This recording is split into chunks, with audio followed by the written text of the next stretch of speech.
Vamos a hacer una breve síntesis sobre las características de la célula procariota y realmente va a ser breve porque hay muchas disciplinas que se encargan de estudiar a las bacterias, básicamente todo lo que tiene que ver con la microbiología, que es toda una rama de la biología súper compleja, así que vamos a simplemente repasar las características generales. Antes que nada es importante atender a esta imagen que tenemos acá, esto que parecen como piedras, medio como con forma de hongos, se llaman estromatolitos y son las bacterias actualmente vivas más antiguas que conocemos. Obviamente que esto no es todo una bacteria, sino que en realidad son capas de bacterias que fueron viviendo y muriéndose y acumulándose una encima de la otra. Y obviamente son muy importantes porque como tienen una antigüedad muy grande, es aproximadamente 3.500 millones de años, son uno de los organismos más antiguos que existen y son los fósiles vivientes por excelencia para estudiar las características que existieron cuando surgió la vida. Bien, lo que vamos a ver entonces básicamente es la estructura de la bacteria, cómo se reproduce y los mecanismos de intercambio genético. Antes que nada hay que tener en cuenta que estamos hablando de bacterias y por tanto vamos a estar considerando al dominio arquea y al dominio bacteria, que son los organismos que están compuestos por la célula procariota, ¿sí? Atendamos que procariota quiere decir anterior al núcleo. Pro quiere decir antes, cariota viene de cariontes, que quiere decir núcleo. Bien, ¿cuáles son las características y estructuras fundamentales de una bacteria? Tres de ellas la comparten todos los tipos de células y son el ADN, el citoplasma y la membrana plasmática. El ADN, que es la molécula de información genética que nosotros ya estuvimos trabajando, en el caso de la bacteria es una única molécula. Las bacterias tienen una única molécula de ADN que se organiza en una estructura conocida como nucleoide. No hay que confundirlo con el núcleo, que es una estructura de las células eucariotas. El citoplasma es el medio interno de la bacteria y de cualquier célula donde se van a producir todos los procesos metabólicos que el individuo requiere para llevar a cabo toda su maquinaria de síntesis y para poder mantenerse con vida. Y la membrana plasmática, que es ese límite entre el medio interno y el medio externo, la estructura dinámica, la capa lipídica compuesta por proteínas, fosfolípidos, colesterol y demás. Bien, ¿cuáles son las estructuras que se incorporan? Podemos pensar en el flagelo, ¿sí? Que es una estructura asociada a la motricidad. El flagelo le permite a la bacteria poder movilizarse agitando el fluido acuoso y eso le permite propulsarse. Los ribosomas, que están encargados de la síntesis de proteínas, todas las proteínas que cualquier célula necesita se producen en el ribosoma. El mesosoma, que es un repliegue de la membrana plasmática. Y la pared celular y la cápsula, que son estructuras lindantes a la membrana plasmática que sirven como un recubrimiento extra. Generalmente siempre se encuentra una pared celular, es decir, primero está la membrana plasmática, por fuera de la membrana plasmática se encuentra una pared celular y en algunos casos se encuentra lo que se conoce como cápsula, que en este caso estaría representado por el color rojo, que es como un recubrimiento extra para intentar que las condiciones del medio, si son adversas, no afecten del todo a la célula bacteriana y permitan su supervivencia. Bien, ¿cómo se reproducen las bacterias? El proceso de reproducción bacteriano es bastante sencillo. Imagínense que las bacterias, como primeros organismos que aparecen en la Tierra, desarrollaron un mecanismo de reproducción práctico, rápido, que le permitiera mantenerse con vida y propagarse. Los mecanismos de reproducción más complejos aparecen mucho tiempo después en la historia evolutiva. Este mecanismo de reproducción es el que se conoce como fisión binaria y es lo que está representado en esta imagen. Fíjense, esta bacteria tiene su ADN y como se va a reproducir, genera copias de ese ADN, ¿sí? Como se va a dividir en dos, va a producir dos células hijas, genera una copia para tener dos moléculas de ADN. Con el paso del tiempo durante este proceso, esas moléculas de ADN se van separando. ¿Por qué? Porque acá se va a ir generando un espacio para que posteriormente en ese lugar se produzca una constricción. ¿A qué me refiero con constricción? Fíjense que la membrana plasmática es como si se estuviese yendo hacia adentro. La idea es que la célula, aproximadamente a la mitad, la célula madre, va a empezar a disminuir su circunferencia para posteriormente poder cortar esa membrana plasmática, poder separar ambas células hijas y que finalmente cada una sea independiente de la otra.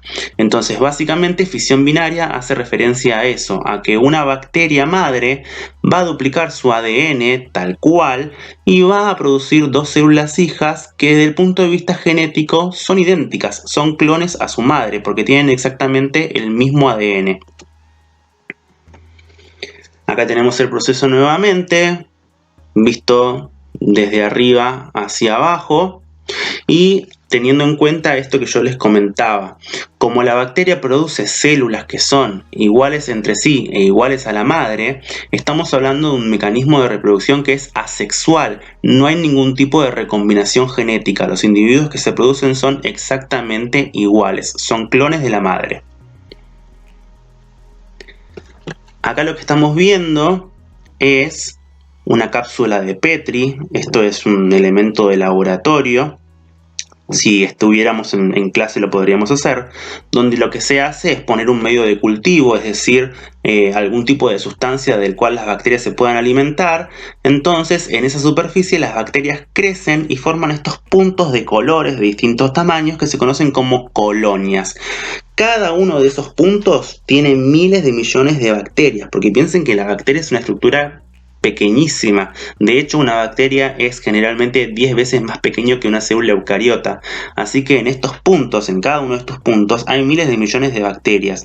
Y cuando hablamos de crecimiento, hacemos referencia a justamente cómo es que crecen estas bacterias en colonia, no desde el punto de vista de crecer de tamaño, sino de crecer en cantidad, cómo es que se reproducen. Que esto se puede estudiar en base a un modelo matemático que supongo que vamos a poder ver más adelante. Bien, analizando la fisión binaria, que es el mecanismo por el cual las bacterias se reproducen, yo dije que las bacterias hijas eran clones de la madre y que no había ningún tipo de intercambio genético. Hace referencia a que no hay intercambio genético a la hora de la reproducción porque no hay ningún tipo de recombinación genética en la bacteria que se reproduce porque es ella misma, es el mismo individuo el que se reproduce. No obstante, hay posibilidad de que las bacterias intercambien ADN, algunos genes, entre sí. Y eso es lo que se llama como intercambio genético. Por eso la pregunta es si las bacterias tienen sexo. Generalmente asociamos la idea del sexo a la reproducción sexual, cuando tenemos un macho y una hembra que copulan y mediante eso podemos obtener un individuo nuevo. Pero desde el punto de vista biológico, el término sexo no hace referencia netamente a la reproducción sexual, sino que refiere al intercambio genético. Y en el caso de las bacterias hay tres mecanismos de intercambio genético, que son la conjugación, la transformación y la transducción.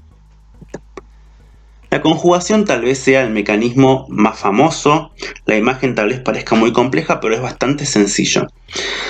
Yo les dije que las bacterias tenían un único ADN, una única molécula que se encontraba en el nucleoide, pero puede ser que algunas bacterias tengan un ADN más pequeño, que es el que está acá en rosado, que tal vez ese ADN que poseen como extra les dé algún tipo de característica ventajosa para sobrevivir y potencialmente adaptarse a alguna condición adversa del medio. Frente a esa situación, esta bacteria que posee este ADN que podría tener algún tipo de ventaja, puede compartirlo con una bacteria que no lo tenga. Fíjense que esta otra bacteria solamente tiene su ADN. ¿Cómo lo hace? ¿Cómo es que esta bacteria entonces comparte ADN con esta otra? Se acercan, ¿sí? Y se forma lo que se conoce como puente de conjugación, que es esta fusión entre ambas membranas plasmáticas de las bacterias, mediante la cual la bacteria que posee este ADN, este plásmido, hace una copia y comparte una copia de ese ADN con la bacteria que no lo tenía. Entonces, una vez que ese proceso finaliza, las membranas plasmáticas se vuelven a separar, porque estamos hablando de dos bacterias independientes, y cada bacteria por su lado ahora tiene una copia de ese ADN del plásmido. Fíjense, esta bacteria, la que tenía el ADN celeste, permanece tal cual, pero la que tenía el ADN azul, que antes no tenía ese otro ADN, ahora posee en su citoplasma una copia de ese ADN que antes no tenía, y tal vez eventualmente ese ADN nuevo tenga algún gen que le permita sobreponerse, no sé, a la presencia de alguna sustancia química que posiblemente sea letal. Bueno, tal vez ese gen le permita sobreponerse a esa sustancia y sobrevivir. El otro proceso es la transformación, que es bastante sencillo. Fíjense, tenemos acá una bacteria que está rota, se rompió, y eso es probablemente porque la bacteria murió, por el motivo que sea, no importa esa parte. La cuestión es que el ADN de esta bacteria que murió queda libre, porque claro, la bacteria se lisa, se rompe su membrana plasmática y su ADN queda esparcido en el medio. Tal vez algo de ese ADN, por ejemplo este fragmento, llegue hasta una bacteria viva, y puede ser que ese ADN de la bacteria que murió se fusione al ADN, al cromosoma de esta bacteria que está viva. Fíjense, el ADN de esta bacteria es el que está representado con celeste, pero podría llegar a ser que se dé una recombinación y que finalmente esa bacteria adquiera en su molécula de ADN ese fragmento del ADN de la bacteria que murió. Es como si el ADN de la bacteria receptora se hubiese abierto y le hubiese hecho un espacio a ese fragmento de ADN y lo incorporara en su genoma. Fíjense que esto es muy interesante porque estamos hablando de un intercambio de ADN entre una bacteria que está viva y una que murió. Eso es algo bastante particular que no lo pueden hacer todos los seres vivos, ¿no? Por ejemplo, una rana muerta no puede darle ADN a una rana viva. Entonces es una característica bastante interesante dentro de la célula procariota. Y el último mecanismo de intercambio genético también es uno muy famoso, que es el de la transducción, palabra que no hay que confundir con traducción, que es otro proceso completamente distinto en biología. Fíjense, la secuencia de imágenes también parece bastante complejo, pero en realidad es un proceso simple. Tenemos esta bacteria que está siendo infectada por este virus, ¿sí? Que se lo conoce como fago. El ADN del virus es el que está representado con rojo y el ADN de la bacteria es el que está representado por amarillo. Nosotros sabemos que los virus, metabólicamente hablando, no son independientes, necesitan poder invadir alguna célula y mediante esa invasión la utilizan para poder hacer copias de sí mismo. Entonces el virus infecta a esta bacteria e incorpora su ADN al ADN de la bacteria. Fíjense que ahora este ADN bacteriano tiene la partecita roja que hace referencia a que incorporó el ADN del virus. Ahora el virus puede utilizar toda la maquinaria de la bacteria para generar copias de sí mismo. Fíjense, y acá vemos que en ese proceso de generar copias del ADN viral puede acarrear un pedacito del ADN de la bacteria. Fíjense, el ADN del virus era solamente rojo, pero al unirse al ADN de la bacteria para hacer más copias de sí mismo, a la hora de hacer copias puede que lleve un pedacito del ADN de la bacteria que está usando. Entonces el virus hace muchas copias de sí mismo dentro de la bacteria, hasta que en algún momento es tanta la cantidad de virus que la bacteria explota, se lisa la bacteria. Al explotar la bacteria, las copias del virus quedan libres y se empiezan a esparcir, pero fíjense que el virus ahora lleva consigo tanto ADN rojo, o sea su ADN original, como un pedacito de ADN amarillo, que es el ADN de la bacteria que infectó. Y estos virus pueden ahora infectar otras bacterias y fíjense, el ADN de esta bacteria B que es de color celeste, para diferenciarlo, no es el mismo que el ADN que trae el virus. Pero si el virus logra infectarlo y adosar su ADN al ADN de la bacteria B, la bacteria B ahora en su ADN tiene un pedacito de ADN que es el ADN del virus original, pero también el virus le dio un pedacito del ADN de la bacteria A. Entonces el virus, el fago, está siendo un medio recombinante, porque sin proponérselo está recombinando el ADN de la bacteria A con el ADN de la bacteria B. Fíjense, el ADN de la bacteria B tiene todo su ADN original, que es el azul, el ADN del virus y el pedacito del ADN de la bacteria A.